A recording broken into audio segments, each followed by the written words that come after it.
De manière générale, la tech et l'intelligence sont pas l'ennemi de l'émotion. Parce qu'à l'arrivée, quel que soit le sport, c'est des athlètes qui ont un objectif et qui, dans la poursuite de cet objectif, vont faire des choses exceptionnelles que la plupart des gens sont pas capables de faire. Et la tech va venir aider avant, va venir aider après, parfois pendant, par exemple, dans l'arbitrage. Mais la réalité, c'est qu'une frappe de 30 mètres ou un retourné d'un joueur qui n'a jamais mis un but, ça peut toujours arriver. Bienvenue, je suis Laurent-Nicolas Guénoc du cabinet Convertéo. Je suis Marjorie Paillon. Et vous allez écouter Changement d'époque en cours, le podcast de l'IA.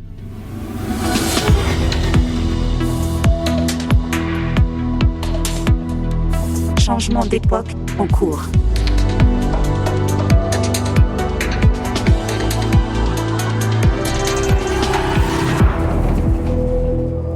Épisode 6. Le sport et l'IA.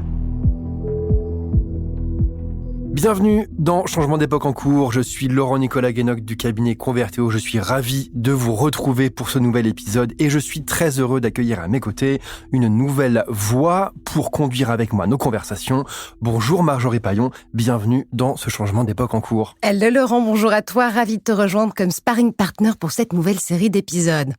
Parce qu'on va le voir aujourd'hui, plus haut, plus vite, plus fort, l'intelligence artificielle fait équipe avec le sport. Et du sport, justement, il va y en avoir cet été de l'Euro 2024 aux Jeux Olympiques et Paralympiques de Paris. Alors on a voulu en savoir plus, entrer dans le vestiaire où la performance des joueurs se mesure en data et le recrutement des athlètes se fait sur les algorithmes. Pour en parler avec nous en studio, des athlètes de l'IA, le spécialiste des statistiques sportives Mathieu Lille-Palette, vice-président d'Opta. Bonjour à toi. Bonjour, merci beaucoup de me recevoir. Et en duplex de Parme, un autre Mathieu qui voit le foot en jaune et bleu. Mathieu Lacombe, Chief Performance and Analytics Officer pour Parma Calcio. L'ai-je bien dit? Ouais, c'était très très bien dit et bonjour à tout le monde et merci de me recevoir. Messieurs, on va directement entrer dans le vif du sujet. Vous le savez, une de nos questions préférées dans Changement d'époque en cours, c'est de se dire que pas de data, pas d'IA. La data dans le sport, c'est synonyme de quoi exactement pour vous aujourd'hui, Mathieu? Alors, la data dans le sport, elle est multiple. Et je pense que la première étape, c'est d'essayer de comprendre comment peut être composé ton pool de data. Si je me concentre sur ce qu'on fait, nous, chez StatsPerform Opta, c'est la data de performance. Donc, dans le foot, ça se sépare en deux grandes catégories. C'est les événements avec le ballon, qui sont collectés à distance, dans un centre de collecte, via le flux vidéo qu'on reçoit directement du producteur de la compétition. Ça va être les passes, les tirs, les duels, bref, toutes les actions dans lesquelles le ballon intervient. La deuxième grande catégorie de data, c'est des data qu'on appelle de tracking. Là, c'est tous les mouvements. Pour les collecter, jusqu'à récemment, il fallait être dans le stade avec des caméras. C'est toujours le cas sur la plupart des compétitions pour lesquelles le tracking est disponible. On met des caméras dans les stades qui nous permettent de suivre les joueurs et de collecter leurs mouvements, les distances, les vitesses, etc. Et depuis peu, on est aussi capable de collecter, grâce à l'IA, et on va y revenir, je pense, tout à l'heure, les mouvements des joueurs via le flux télé. Ce qui est très intéressant pour multiples raisons. Le scaling, c'est-à-dire que je peux collecter beaucoup plus de compétitions parce que ça coûte moins cher de collecter comme ça que de mettre des caméras dans tous les stades du monde. C'est aussi plus simple d'un point de vue commercial, c'est-à-dire que j'ai pas besoin de passer forcément d'accord avec les gens qui organisent les compétitions pour mettre des caméras dans leur stade. Donc ça simplifie beaucoup la collecte de cette data et le volume de data que je vais pouvoir collecter sur le tracking. Une fois que ces datas sont collectées, elles partent dans une base de données. Et avec cette base de données, on va faire différents produits qu'on va adresser à l'ensemble du marché. Donc, c'est aussi bien les clubs, les fédérations, les ligues du côté performance, et on va beaucoup en parler aujourd'hui, j'imagine, que les diffuseurs. Donc, ceux que vous utilisez pour regarder vos matchs. Quand il y a des datas qui apparaissent, ça part de sociétés comme la nôtre. C'est aussi les géants de la tech, Google, la OneBox, elle est fournie par nos datas. La OneBox, pardon, qu'est-ce que c'est? La OneBox, c'est quand tu es sur Google et que tu tapes dans la barre de recherche un résultat, le nom d'une équipe, etc. Le premier résultat, c'est une espèce de boîte en fait que tu as juste sous la barre de recherche et dans lesquelles, dans le cadre du sport, tu vas retrouver le calendrier de l'équipe, le classement, etc. Donc on est des monsieur et madame Jourdan de la OneBox. En fait, ce sont des stats et des infos qu'on consomme en permanence sans forcément le savoir. Absolument. Et alors, justement, dans les clubs, Mathieu Lacombe, à Parme, question simple. Le club, déjà, félicitations, remonte en Serie A l'année prochaine. Quel rôle la data, l'IA, l'approche de la performance ont eu dans cette saison fantastique qui voit le club remonter en Serie A? Alors nous, déjà pour recontextualiser un peu l'utilisation de la La donnée, il y a, on va dire, 3 grands piliers. Le premier, et c'est sur lequel on utilise la plupart des données de Mathieu, donc la donnée d'événements et la donnée de tracking, c'est pour l'analyse de la performance des joueurs dans le cadre du recrutement. Donc là, on a accès à 25 à peu près compétitions en Europe et extérieur. On a les données sur les 3 ou 4 dernières années de tous ces joueurs-là. Et nous, on peut venir regarder un peu tout ça et voir quels sont les joueurs qui correspondent le plus au profil de notre équipe, ceux qui performent le plus, et venir accompagner un peu les recruteurs dans un process que nous on appelle de due diligence, mais en gros de screening de ces joueurs-là pour après les faire venir.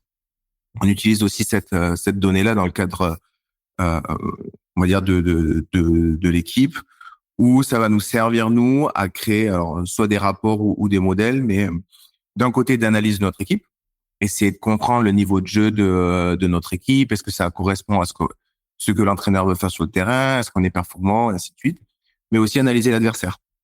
Donc aujourd'hui, on a accès aux données de l'adversaire, donc je suis en mesure de dire, tiens, dans 2 semaines, je joue telle équipe, tiens, regardons les données de l'équipe adverse, et à partir de ça, on va essayer de comprendre un peu les points forts et les points faibles de l'adversaire, et d'aider l'entraîneur à créer son plan un peu tactique et quels sont les joueurs qu'il doit mettre sur le terrain. Ça, c'est tout un pan de notre travail. Le deuxième gros pan pour lequel on utilise beaucoup de données aussi, c'est plutôt un pan performance athlétique de nos athlètes. Donc, on collecte beaucoup de données à l'entraînement, que ce soit par le biais de capteurs GPS ou des accéléromètres que les joueurs portent à l'entraînement, et donc qui vont nous permettre d'avoir toutes les informations sur combien de mètres il a parcouru à l'entraînement, combien d'accélération, combien de décélération, combien de sauts, beaucoup de données comme ça. Donc on fait charge d'entraînement et après on a des tests qui sont faits pour essayer de comprendre un peu le niveau de forme de nos athlètes, et ça, à la fin, ça va venir nous permettre d'ajuster l'entraînement en fonction des différentes caractéristiques de nos athlètes. Et le dernier pan, pour finir, sur lequel on utilise à la fois des données qu'on achète de fournisseurs comme Opta, Perform, mais aussi des données que l'on collecte. C'est sur tout le suivi de notre centre de formation. Et donc, ça vient dans tout le développement de nos jeunes et tout le parcours. Donc, essayer de comprendre si nos méthodologies d'entraînement sont alignées avec notre philosophie de jeu, et d'essayer de comprendre si ces méthodologies d'entraînement permettent aux athlètes de se développer, si elles sont optimisées pour les différentes classes d'âge, et ainsi de favoriser un parcours sans blessure. Et qui va permettre aux jeunes de bien se développer pour après répondre au niveau de jeu. Mais si je vous entends bien, messieurs, ça veut dire que la data est omniprésente aujourd'hui dans le sport parce que ça rime avant tout avec performance. L'idée, c'est quoi? De laisser le moins de place possible au hasard? Mathieu Lacombe. Alors, l'idée pour moi, elle est double. Hein. On est dans un monde complexe, très incertain. Et en fait, nous, on essaie d'amener une approche un peu plus quantifiée, factuelle, basée sur de la donnée. J'entends beaucoup de personnes qui parlent aujourd'hui de data-driven strategy, quelque chose auquel je ne crois pas du tout encore dans le football, parce qu'il y a beaucoup de données qu'on ne collecte pas sur nos athlètes, et parce que, encore une fois, c'est un monde complexe et chaotique et difficile de tout quantifier. Par contre, ce en quoi moi je crois beaucoup, c'est d'avoir une approche qui est informée par la data. Donc, chaque grande décision, que ce soit un plan d'entraînement, recrutement, peu importe, hein, on va essayer de mettre de la donnée au centre, et comme ça, on va venir mettre de l'expérience avec de la donnée, mettre ces deux mondes ensemble, essayer de prendre toutes ces décisions-là en combinant le meilleur des deux mondes. C'est le point de vue des clubs, mais le point de vue justement du broker de data, Mathieu Lille-Palette. C'est pareil. En fait, on n'est absolument pas dans une démarche qui est de dire la data va faire le travail à votre place, elle va prendre la décision et va remplacer quelconque humain. C'était l'appréhension du marché quand on s'est lancé il y a 15 ou 20 ans, enfin pas quand on s'est lancé, mais quand on s'est démocratisé. Et en fait, la data n'a fait que créer des postes, que ce soit les data analystes, les data scientists dans les clubs, ou même les data journalistes sur la partie média. Et l'expression que j'utilise beaucoup pour l'utilisation de la data, c'est du dérisque. En fait, il y a des décisions à prendre. J'essaye de prendre cette décision de manière la plus informée possible et je vais utiliser différents outils. La data est l'un de ces outils. C'est un outil qui aujourd'hui est devenu très important, mais ça n'est aujourd'hui utilisé que pour dérisquer la décision. Parce que, comme Mathieu l'a très bien dit, il y a tellement de facteurs aujourd'hui qui influent sur la décision que je vais prendre dans le foot, qui fait que je ne peux pas prendre une décision uniquement basée sur la data, parce que, indéniablement, ça m'induirait en erreur. Cette notion de risque, elle me fait penser à quelque chose qu'on a évoqué, Mathieu Lacombe, en préparant cette conversation. Vous me disiez qu'à Parme, vous aviez été en mesure de présenter une forme de ROI, je ne sais pas si c'est vos mots exactement, mais en pouvant montrer à la direction du club que vous aviez réussi à réduire les blessures et donc d'augmenter le taux de disponibilité des joueurs. C'est ce genre d'indicateur qu'on arrive à construire, à mettre en avant dans le dialogue avec une direction de club qui doit aussi s'assurer que ces joueurs sont disponibles pour un maximum de performance et de résultats. Surtout que ça a un coût, si je me permets, messieurs. Un joueur blessé, notamment dans un championnat européen, c'est 10 à 30% du temps, donc indisponible. C'est une dizaine de millions d'euros à débourser pour un club de première division en Europe. Exactement. Heureusement, les clubs ont des bonnes assurances. Mais pas tous. Mais non, mais c'est pas tous. Ça y est, ça commence. Il y a du sport même dans cette émission.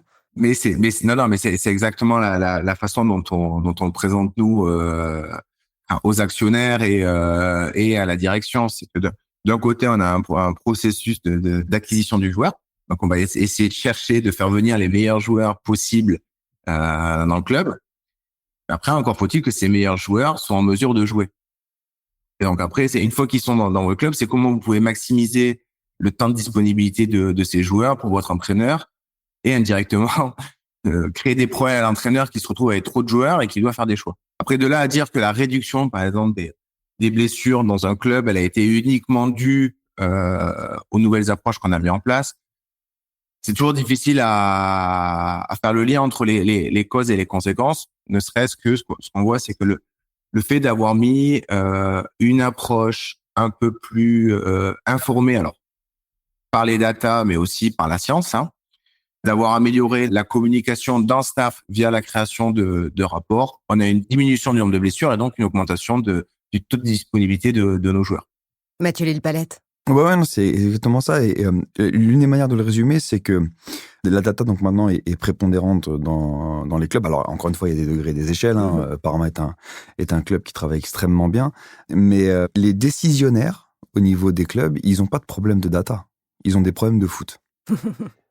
Et c'est avec la data qu'on va essayer de répondre à leurs problèmes de foot. Donc, la gestion des blessures et le load management, donc c'est les charges qu'on peut mettre à l'entraînement, c'est des vrais sujets pour les clubs.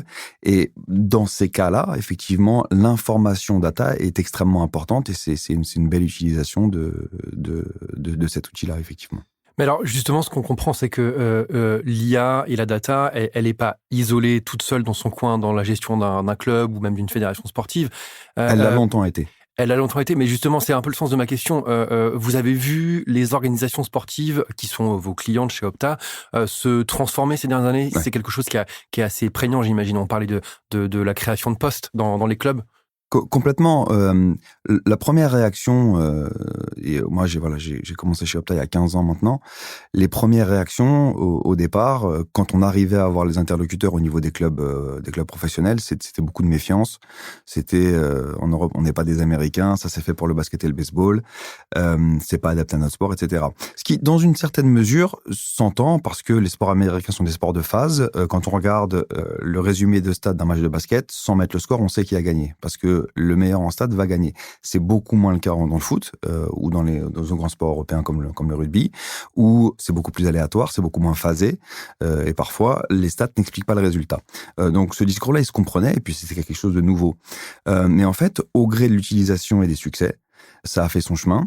Au gré des gens qui se sont formés, qui ont commencé à le pousser dans les clubs et qu'on a écouté, ça s'est démocratisé.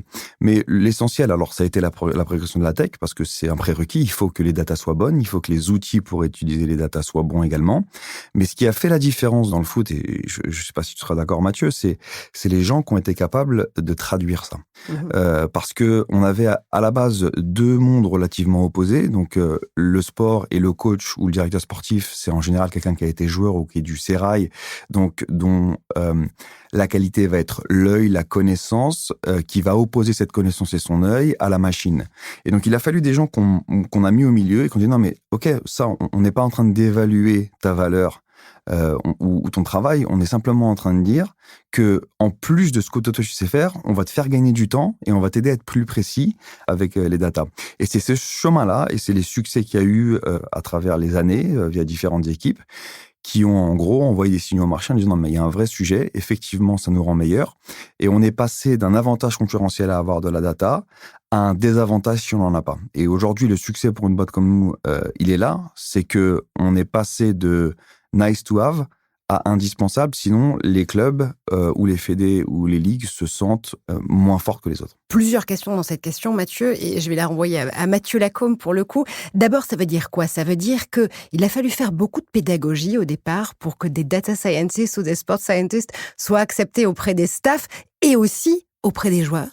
Alors, c'est toujours pareil, hein, c'est un parcours. Hein, l'industrie de la data dans le sport, elle a plus ou moins 10 ou 15 ans. Hein, donc c'est assez nouveau, on va dire, dans le sport de haut niveau. Après, je pense qu'il y a eu un parcours. La première chose qui a été faite, je pense, et qui était pas la bonne chose à faire, mais bon, fallait la faire pour se rendre compte que c'était pas la bonne chose à faire. Les gens se disaient, c'est la mode, on a besoin de faire de la data comme tout le monde, donc je vais aller recruter, mais j'y crois pas trop, donc je vais aller recruter un profil tech, pas trop cher, junior. Je vais le placer par là, attendre qu'il fasse un miracle, et pendant ce temps-là, nous, on va faire les choses de notre côté. Et il y avait rien qui se passait. Où on rentrait deux départements en concurrence. Donc, tiens, toi, avec la data, trouve-nous les meilleurs joueurs possibles. Donc, ça rentrait en concurrence avec le responsable du recrutement. Les deux se parlaient pas. C'était un peu la guerre. Et c'était pas la bonne chose à faire. Je pense qu'aujourd'hui, le positionnement, il est totalement différent. En tout cas, nous, on voit ça comme un centre de compétences qui vient au service des preneurs de décision. Donc, je suis au service de mon responsable du recrutement. Et donc, je vais l'aider quand lui, il a besoin de trouver des profils similaires. Je vais l'aider quand lui, il a une liste de 10 joueurs, aller regarder les données pour voir si ça confirme ce qu'il a vu ou si ça l'infirme et du coup, de réduire ce liste de 10 à 3 joueurs. Je vais aider mon directeur sportif quand il doit choisir un entraîneur et il veut comparer différents profils. Et donc, nous, on peut aller regarder de l'antériorité et on peut aller faire des vraies analyses. Je vais aider mon préparateur physique à mettre en place le travail idoine pour qu'à la fin, il ait moins de blessés et que son équipe soit performante. Ça veut dire quoi? Ça veut dire qu'on va aller vers des championnats à 2 vitesses potentiellement. En gros, ce que nous disait Mathieu Lille-Palette il y a un quart de seconde, les clubs et les fédés qui ont les moyens justement d'avoir des bataillons, d'avoir des équipes de data et sport scientists à leur côté, et celles qui n'en ont pas les moyens, est-ce que le monde justement des championnats et du foot notamment que tu connais par cœur va vers cet avenir-là? Alors, moi, ce que je vois, c'est vraiment un développement important de la data dans le sport, ça c'est sûr. Je vois un développement des équipes, je vois un développement des méthodologies d'entraînement, je vois un développement de la façon d'analyser les matchs, et donc on a des équipes qui arrivent à créer des avantages compétitifs là-dessus. Mais Mathieu, et on en parlait avec Mathieu Lille-Palette il y a encore 2 secondes, ça veut dire quoi concrètement? Qu'on est en train d'aller vers des terrains, des championnats à 2 vitesses, concrètement, entre les clubs ou les fédés qui vont avoir la possibilité de s'armer de bataillons ou d'équipes de data et sport scientists, et celles qui n'en auront pas les moyens? C'est comme ça que l'avenir va se dessiner? Ce que je vois, c'est qu'on a une augmentation, c'est certaine, hein, du nombre de profils un peu data, du nombre de profils un peu sport scientist, et donc une augmentation un peu des approches un peu plus factuelles, basées sur la science dans les staffs et les différentes équipes. Ça, c'est clair et ça, c'est certain. Après, je reste un romantique du football et j'ose croire que il y a différents clubs ont développé différentes stratégies. Je pense que beaucoup de clubs vont opter pour des stratégies, on va dire qu'ils vont s'appuyer de plus en plus sur la data ou combiner la data et l'expérience de leur staff pour développer des avantages compétitifs.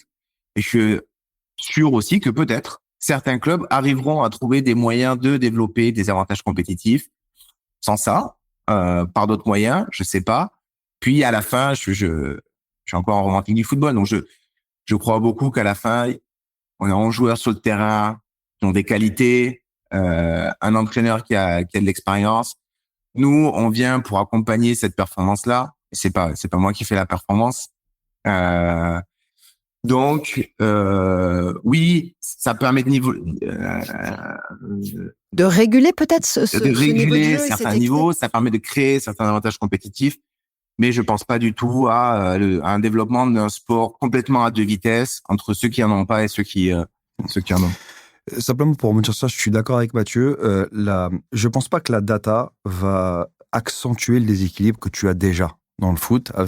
T'as déjà très clairement un sport à deux vitesses avec les clubs qui ont leur propre marché, leur gros marché, qui achètent des joueurs en centaines de millions d'euros et qui sont les locomotives de leurs ligues respectives et les autres. Simplement, la data, effectivement, elle va te permettre d'avoir des bonnes idées et de les mettre en place pour essayer de combler un petit peu cet écart. C'est aussi une question de moyens, tu as complètement raison.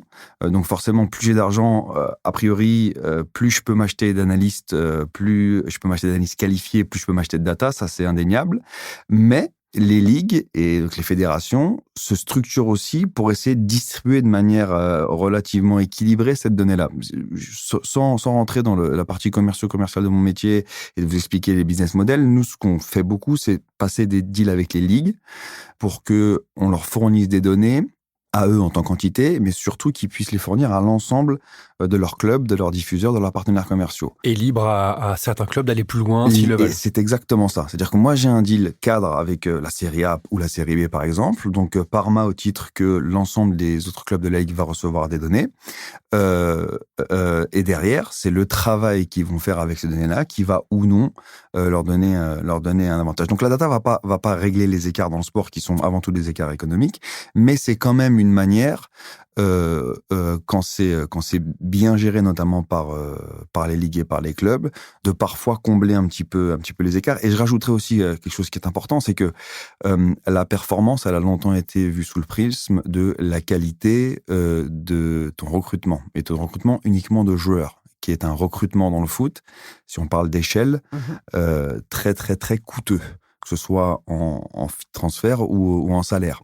Donc, parfois, ne pas recruter un joueur et le million ou les millions que tu avais prévu de dépenser sur ce joueur, l'investir dans une stratégie de performance, au-delà de la data, de performance, parce qu'on peut parler de nutrition, on peut parler de psychologie, qui va être une fonction club et qui va servir les jeunes, l'équipe première, les féminines et qui va s'inscrire dans le temps, ça peut aussi permettre de combler les écarts qu'on connaît aujourd'hui dans le foot. Ça coûte cher une data sportive ? Ça coûte cher, oui et non. En fait, ça dépend de la data que tu veux. Donc, en termes de granularité, c'est une première chose, du nombre de compétitions que tu veux et des outils que tu veux utiliser.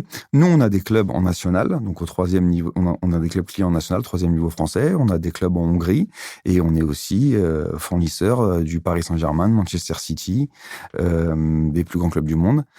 Donc, et puis, je finirai aussi sur ça pour cette partie-là.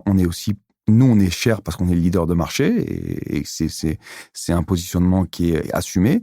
On a la chance d'être dans une super industrie. On a des concurrents qui sont de très bonnes boîtes et c'est plutôt bien d'être dans ce type de marché où les autres sont aussi bons parce que ça te pousse à être meilleur. Donc, il y a aussi d'autres solutions que nous pour que les clubs puissent bien bosser. Mathieu Lacombe, il a fallu ouvrir le carnet de chèques ? Non, alors je me permets de rebondir sur deux choses. La première, je suis entièrement d'accord avec Mathieu sur le fait que c'est toujours mieux pour un club de recruter un Mbappé ou un Adrien Bernabé qu'un Mathieu Lacombe. Ça, c'est indéniable. Mais on ne se dévalorise pas ce micro, enfin. Non, mais qu'est-ce que c'est que ça ? Sachant qu'en plus, Mathieu Lacombe peut jouer latéral droit et il a de très belles qualités. Ça, je suis assez d'accord là sur le nivellement des joueurs et du fait que les grosses équipes vont toujours aller chercher les plus gros joueurs, et donc c'est pas parce que demain Parme utilise la donnée qu'ils peuvent aller battre Manchester City. Faut pas rentrer dans ces mythes-là. Après, il y a une chose qu'a dit Mathieu, je suis entièrement d'accord avec lui.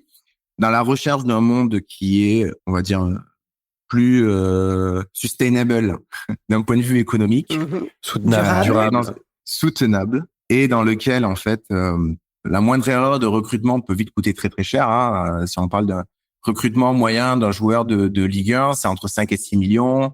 Vous l'amortissez sur 2 ans, plus le salaire, c'est quelqu'un qui vous coûte 3 à 4 à 5 millions par an sur 3 ans. Donc, si demain, le fait de vous appuyer sur un procédé de recrutement qui va vous permettre, qui utilise de la donnée, qui va vous permettre d'éviter, ne serait-ce que de faire une erreur de recrutement à l'année. C'est toujours difficile à quantifier, hein.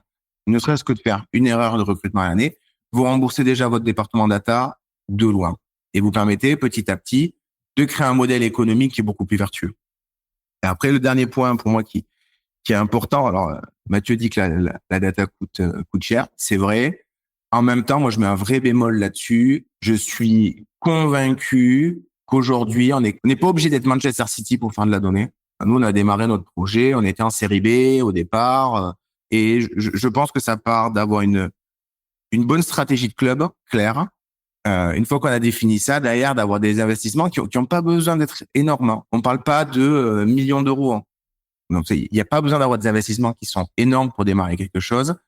Vous n'avez pas besoin d'avoir une armée de 10 personnes pour démarrer quelque chose. Il vous suffit d'un ou deux bons profils, d'une petite base de données, d'acheter des données qui sont les plus pertinentes pour vous. Et ça, c'est un projet qui peut se démarrer pour peu d'argent. Et donc, un club de Ligue 2, potentiellement un club de National qui est un peu ambitieux, peut démarrer et peut faire. Donc, c'est pas quelque chose qui est pour les riches. Le marché des transferts, c'est toujours la folie. Là, on enregistre, on est le 13 juin, donc on s'en rapproche pour le football. Gianni Infantino, le président de l'UEFA, s'était déclaré plutôt favorable à l'utilisation d'un algorithme pour fixer la valeur des joueurs, pour mettre plus de transparence dans le marché des transferts. C'est de la science-fiction, c'est possible, ça existe déjà. J'ai cru comprendre que certains joueurs utilisaient déjà les données pour se valoriser dans leur prix d'achat ou leurs indemnités de transfert. C'est déjà une réalité? Vas-y Mathieu, si tu veux. Après, je te... Non, alors moi, c'est toujours des choses qui me font rire parce que c'est toujours la différence entre le prix et la valeur pour moi. C'est la valeur d'une bouteille d'une bouteille de Coca-Cola, c'est 1 euro. Si vous allez au supermarché, la même bouteille de Coca-Cola, si vous la buvez sur la place à Venise, elle va vous coûter 10 euros. Et je vous jure que si vous êtes dans le désert et que vous êtes en train de mourir de froid, la même bouteille de Coca-Cola, vous êtes prêt à la payer 1500 euros. C'est quelque chose qui est difficile d'un point de vue, on va dire, algorithmique à faire. La prédiction du prix d'achat d'un joueur, elle est très difficile à faire. On a énormément de données aujourd'hui. On a un historique de plus de 500 000 transferts. Maintenant, ça dépend tellement de quelle est l'offre, quelle est la demande. Du côté de la demande, à quel point le club a un besoin important de quelqu'un à ce poste-là. Et en fait, tout ça vous fait fluctuer un prix des fois de 1 fois à 5 fois. On peut pas tout faire rentrer dans un algorithme, quoi. Non, c'est relativement simple. C'est pas uniquement vrai dans le foot, mais le prix d'un joueur, c'est ce qu'un club est prêt à mettre. C'est ça le prix d'un joueur. Après, est-ce qu'il y a des clubs ou même parfois des agents qui travaillent sur la data pour comme argument et comme levier? Oui. L'exemple le plus récent qui avait fait beaucoup de bruit, c'était Kevin De Bruyne, donc qui joue à Manchester City. Quand il avait renégocié son contrat, il avait travaillé avec des analystes pour essayer de quantifier son apport à l'équipe, et donc il l'avait utilisé. C'est aussi parfois utilisé par les clubs pour négocier dans le sens en disant t'as moins bien performé. Maintenant, Gianni Infantino à la FIFA, on est un peu dans l'effet d'annonce, hein. Le jour où la FIFA prend la décision de réguler le marché des transferts, elle a beaucoup de leviers pour le faire, avant tout économique, voire juridique.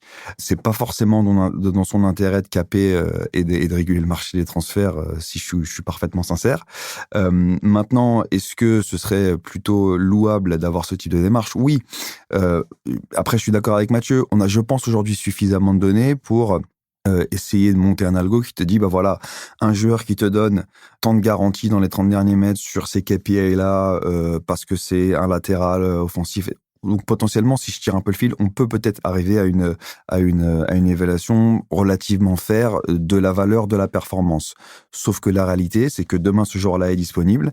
J'ai 3 clubs dessus. Le club qui achètera le joueur, ce sera celui qui sera capable de le surpayer. Donc ça peut permettre de poser des bornes, de remettre un petit peu de rationnel. Ça peut mettre des références. Mais ça donnera jamais le prix final auquel le joueur sera vendu. En tout cas, il y a peu de chance. Non, et en toute transparence, c'est des choses sur lesquelles on travaille. On a des algos pour essayer d'avoir une fair valeur du joueur. Et après, on sait que à quel point on en a besoin, donc à quel point on est prêt à aller au-dessus de cette valeur, à quel point c'est pas une position prioritaire. Et dans ce cas-là, on peut être dur en négociation et essayer de faire descendre le prix. Il y a plein de choses qui vont impacter. À quel point, par exemple, aujourd'hui, si vous faites la valeur des joueurs jeunes et vous regardez à quel montant ils sont vendus généralement entre 1,5 à 2 fois le montant de leur faire valeur. Pourquoi ? Alors, Parce que les gens, ils sont en train de parier sur une progression de la valeur à 4-5 ans, et donc ils seront capables de le revendre. Et en fait, ils voient ça comme un investissement dans un asset. C'est de la spéculation comme ça sur à peu près tous les marchés et dans tous les secteurs d'activité. Il y a souvent des parallèles qui sont faits avec l'immobilier, c'est à peu près ça. J'ajouterais simplement une complexité du foot, sans rentrer dans les méandres de notre chère industrie. C'est le rôle des agents, qui est très particulier. Les agents ont des catalogues de joueurs. Les agents ont des relations privilégiées avec les directeurs sportifs de tel ou tel club ou les présidents de tel ou tel club. Et c'est très important dans la dynamique des transferts. Mais là, on ouvre un chapitre qui nous prendrait beaucoup plus de temps. Alors, mercato sous algo ou pas, l'avenir nous le dira, mais il y a quand même cette valeur intrinsèque, je reprends tes mots, Mathieu Lacombe, sur la data et sur l'IA et ce recrutement de joueurs, ce scouting de joueurs qui est basé sur ces données-là. Ça permet quoi exactement ? D'aller chercher des profils de joueurs sous les radars ? Alors, ça permet pour moi 2 choses. La première, quand on s'aperçoit que les clubs qui réussissent le plus en ce moment, c'est des clubs qui arrivent à développer un style de jeu bien défini, peu importe le style de jeu, mais qui arrivent à être consistants sur leur style de jeu. Donc, à partir du moment où vous êtes en mesure d'avoir un style de jeu, vous êtes capable d'aller dire « Demain, je vais vendre mon ailier droit parce qu'il a une super offre. Je veux trouver un profil similaire parce que il va rentrer dans le style de jeu. » Donc déjà de pouvoir aller quantifier le style de jeu du joueur et de le rentrer dans notre plan de succession. Donc ça, c'est une première chose. La deuxième chose, c'est de se dire OK, quelles sont les valeurs actuelles des joueurs ? Est-ce qu'on est en mesure de trouver des valeurs qui sont sous-évaluées ou qui sont évaluées à leur juste titre, mais mis dans notre contexte à nous? Ça permettrait de mettre en valeur leur qualité et du coup de pouvoir faire monter la cote du joueur. Donc on a des joueurs potentiellement, un très bon joueur offensif qui joue dans une équipe qui est en bas de tableau, va pas forcément trop avoir le ballon, va pas forcément être mis en valeur. Et en fait, on est capable d'aller normaliser ses performances et d'aller dire tiens, il y avait ce joueur-là dans cette équipe qui était plus ou moins faible. Venons le prendre chez nous, on est plutôt dominant dans le championnat, donc il va être mis plus en valeur et donc sa valeur va pouvoir monter. Mathieu Lille-Palette, tu donnais tout à l'heure l'exemple de Manchester City et de De Bruyne, qui a justement basé avec son agent sa stratégie de transfert sur de la data. Aujourd'hui, les joueurs font inscrire dans leur contrat les datas qui sont récoltées sur eux, ça devient une valeur ajoutée ? Alors non, ils font pas inscrire dans les contrats les données récoltées sur eux.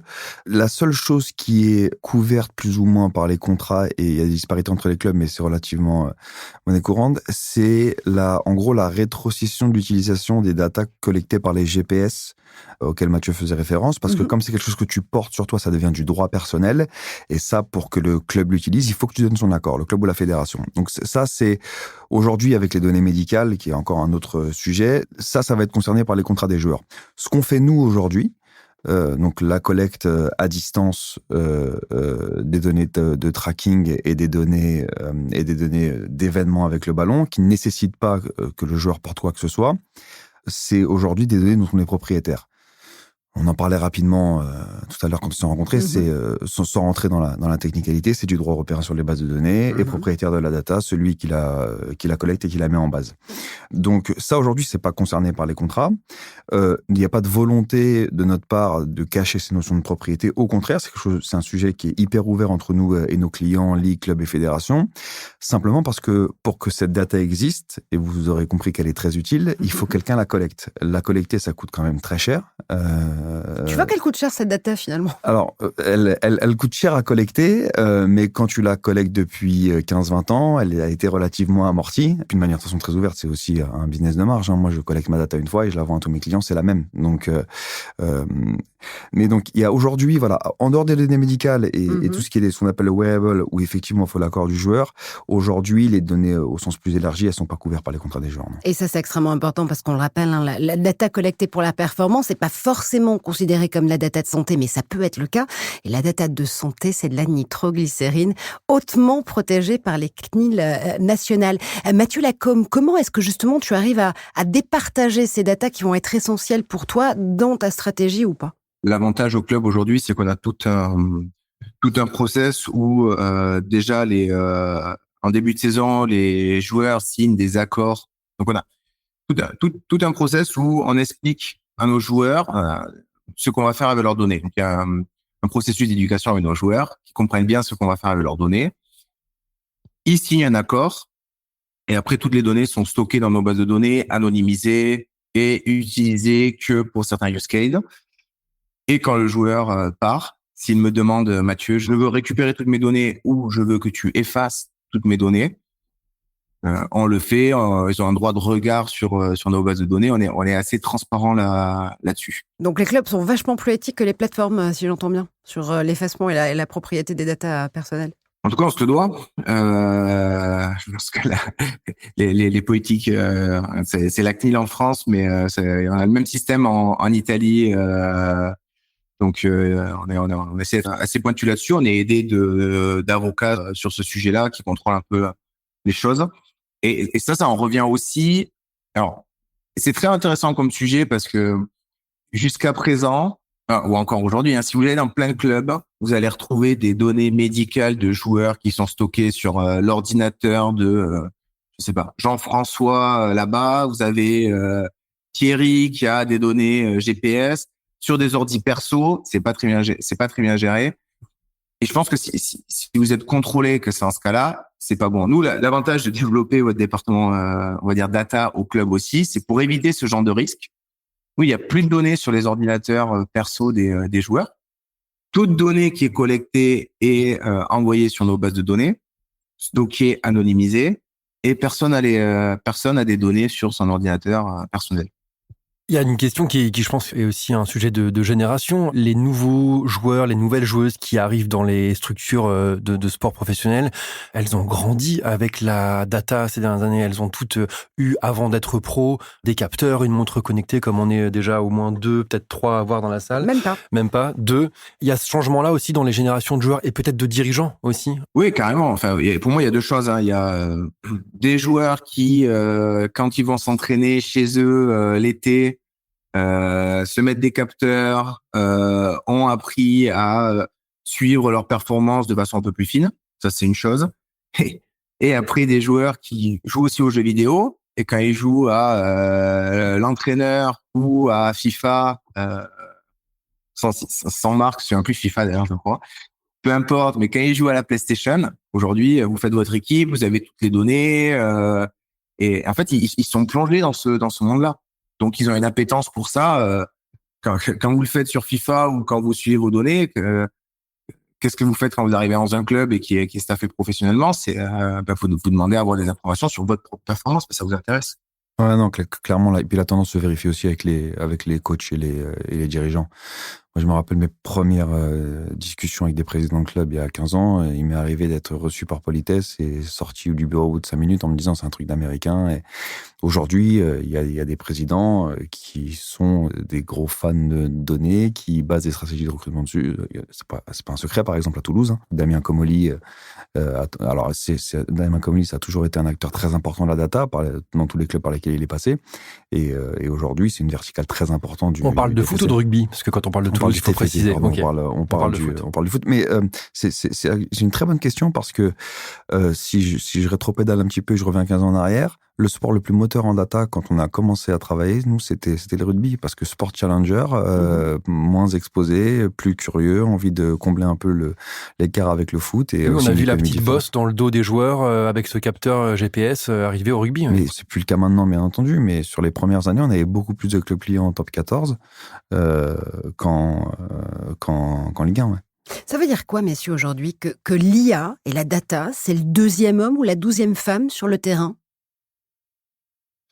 Ça vous laisse sans voix, visiblement. Non, moi j'ai une réponse assez claire à ça. Pour moi, c'est non. C'est pas le 12e homme sur le terrain. C'est plutôt quelqu'un en plus sur le banc. Je sais pas si tu es d'accord avec cette image-là, Mathieu, mais non, il faut rendre à César ce qui lui appartient. La performance est beaucoup plus large que la data. Ce que sont capables de faire les joueurs, c'est beaucoup plus large que la data. Et il y a tout un monde sur la psycho, le cognitif qu'on maîtrise pas du tout. Et pourquoi Messi est capable de faire ce qu'il fait au moment où il le fait. Pourquoi c'était pareil avec Zidane. Ça, c'est des choses qui dépassent la technique et l'évaluation data. Pour l'instant, c'est encore un white space assez impressionnant pour nos métiers. En revanche, l'IA, parce que on n'a pas beaucoup parlé de data, parce que c'est très intimement lié effectivement dans le sport aujourd'hui. On l'a dit, pas de data, pas d'IA. Pas d'IA, exactement, mais la couche d'IA aujourd'hui, parce qu'on a maintenant suffisamment de volume pour appliquer de l'IA, elle est très importante parce qu'elle va permettre de gagner du temps, elle va permettre de gérer plus de volume. Moi, de manière très égoïste, dans mon métier, je vous en parlais tout à l'heure, je vais pouvoir arrêter d'avoir des caméras dans les stades et je la remplace par du tracking à distance, qui d'un point de vue de coût est très intéressant et de scalability encore plus. Donc, elle va beaucoup aider cette industrie-là.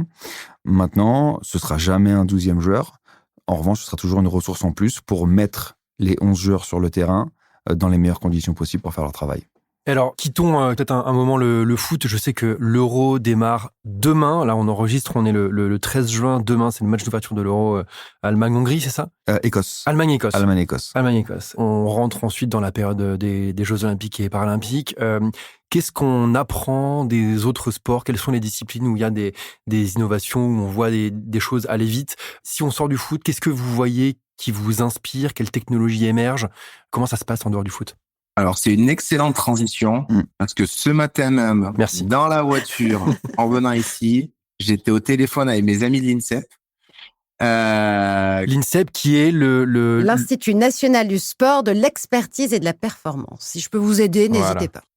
Exactement. Et ils sont en train de travailler, eux, sur des des cas un peu complètement différents, mais ils sont en train de travailler sur des méthodologies de prédiction un peu de la performance chez des athlètes, ce qu'ils appellent les couloirs de performance. Pour dire, OK, quand mon athlète a 16 ans, il est plutôt performant. Voici ses chances de médaille pour les mondiaux qui arriveront dans 3 ans. Et du coup, comment orienter un peu les politiques sportives. En fait, on est en train de discuter de ça et de se dire, OK, mais comment ça, moi, je pourrais le transférer sur le travail que je fais sur mes centres de formation et arriver à créer des couloirs de performance sur l'identification des joueurs quand ils ont 16 ans, ceux qui ont le plus de probabilité d'arriver à haut niveau et potentiellement moi, d'arriver à mettre un surplus de ressources sur ces jours-là pour les accompagner, pour les préparer, pour accompagner leur transition. Donc ça, c'est un sujet parmi tant d'autres. On parle beaucoup soit avec nos amis américains parce qu'ils ont une approche de la data qui est différente de la nôtre. J'entends beaucoup de gens qui disent qu'ils ont une approche de la data qui est bien plus avancée que la nôtre, ce qui n'est pas vrai. Je suis d'accord. Qui est différente de la nôtre. Mais c'est toujours intéressant de se confronter un peu avec ce que eux font et que nous on pourrait importer et vice versa. Et après, nous, sur la performance sportive, il y a beaucoup de choses qui sont faites en Australie et en Nouvelle-Zélande qui, pour plein de raisons de la façon dont le sport est géré chez eux, sur la partie performance sportive, ont développé énormément de choses depuis 10-15 ans. Donc, on s'intéresse beaucoup à ce qu'ils font eux aussi. Des approches différentes, mais complémentaires, donc. Complètement. Et pour moi, il y a effectivement des axes de collaboration avec les autres sports. Tu en as mentionné certains, Mathieu. Il y a forcément des sports très propices à la data, la F1, qui fait des choses hyper intéressantes et puis qui en plus s'ouvre un petit peu. On apprend également beaucoup des autres industries, donc la santé, la défense également. Il y a beaucoup de boîtes qui se sont montées dans le tracking notamment, qui sont des technologies de défense à l'origine. Et tout ça, ça nourrit la progression de l'industrie. Et il y a aussi, alors j'allais effectivement dire la même chose que Mathieu sur le côté des Américains sont meilleurs, c'est fini. C'est fini depuis quand même relativement longtemps, je pense, aussi parce que il faut surtout pas nuancer l'impact du football. C'est le seul sport global. Il y a pas de sport aussi global que ça. Donc forcément, ça génère des intérêts partout. Ça génère des profils intéressés par ça partout. Et la dernière chose qui est très importante, et ça a permis de grandes avancées, c'est que parce que le foot est un sport global, parce que c'est un sport aussi, c'est le sport de tout le monde, c'est-à-dire qu'il est très peu discriminant, il intéresse toutes les CSP, tous les niveaux, etc. La recherche Les gens des grandes écoles se sont intéressés au foot et ont permis des développements hyper intéressants. Je prends un exemple relativement simple parce que c'est notamment ce qui nous a permis de nous rencontrer et de nous rapprocher avec Mathieu. C'est que on a été sollicité il y a quelques années par quelqu'un qui s'appelle Mathieu, aussi Rosenbaum. C'est un club. Quels sont vos réseaux, messieurs? C'est ça. On a un groupe, c'est le groupe WhatsApp des Mathieu. Tous les Mathieu de Paris sont Vous saurez tout dans Changement d'époque en cours, on vous l'a dit. Et donc Mathieu, qui est un génie des mathématiques, qui est professeur polytechnique, qui a eu notamment le prix Louis Bachelier, enfin bon, voilà, quelqu'un de très sérieux dans son métier, mais qui est avant tout un gros fan de foot et qui nous avait approché il y a quelques années pour dire que ce serait sympa de faire un truc polytechnique, Opta. C'est à l'époque où Mathieu était au Paris Saint-Germain. Et cette tendance-là, on avait fait effectivement un truc, on avait organisé un hackathon avec le PSG, c'était un super projet. Et depuis, on voit beaucoup, aussi, les gens de la recherche, des grandes écoles. On a une thèse, On a une thèse en cours avec l'école polytechnique. Et ça, c'est un apport formidable pour le sport, pour le foot, parce que c'est des cerveaux brillants sur des sujets très techniques qui viennent se mettre au service de l'industrie. Et on brûle de lire bientôt cette thèse et ses résultats. Passement de jambes, messieurs, parce qu'on arrive, je sais c'est difficile, à la fin de cette émission. Et une dernière question qu'on souhaitait vous soumettre avec Laurent. La data, l'IA, est-ce que ça peut gommer l'émotion sportive? Moi, j'espère pas. Parlant d'un hyper émotif, notre objectif à nous, c'est essayer de se sortir dans le cadre de mon travail, de me sortir des émotions et de regarder un peu aux grandes tendances pour pouvoir sortir un peu on a perdu 2 matchs d'affilée, tout va mal, on est nul, faut tout jeter à la poubelle et tout recommencer, et de regarder un peu quelles sont la vraie performance, parce que vous pouvez perdre un match de foot en jouant très bien, comme vous pouvez en gagner un en jouant très mal. Donc, regardez un peu quels sont vos facteurs de performance sous-jacents et se dire, OK, on ne joue pas très bien, mais tous les indicateurs nous montrent que quand on commence à aller bien. Et alors, je me rappelle, j'en parle maintenant avec le sourire, mais j'ai pas fait le malin pendant 6 semaines. L'an dernier, on est en décembre, on est en train de parler du marché des transferts, l'entraîneur et ainsi de suite. Je crois qu'à l'époque, on est 8e dans le championnat. Et je tiens le discours assez positif de dire tous les indicateurs de performance sont positifs. Donc moi, je crois qu'il faut qu'on continue. Et donc, on était tous à parler à notre président et dire, OK, on est dans les choux, mais là, faut vraiment qu'on mette de la continuité dans le projet parce que ça va payer, tous les indicateurs sont positifs. Je crois que derrière, on n'a pas gagné pendant 5 matchs d'affilée, donc on a été 12e ou 13e. Donc là, j'étais vraiment pas bien. Et derrière, on a enchaîné une série de 8 victoires d'affilée, on finit 4e en play-off. Et dans la continuité, on a la montée qui est arrivée l'an dernier, qui est vraiment la continuité de ce projet-là. Ouais, donc il y a plein d'histoires dans le football où on se dit pris par l'émotion, on aurait fait des changements, on aurait cassé des choses et ainsi de suite, mais de pouvoir avoir un regard comme ça un peu plus neutre, ça aide.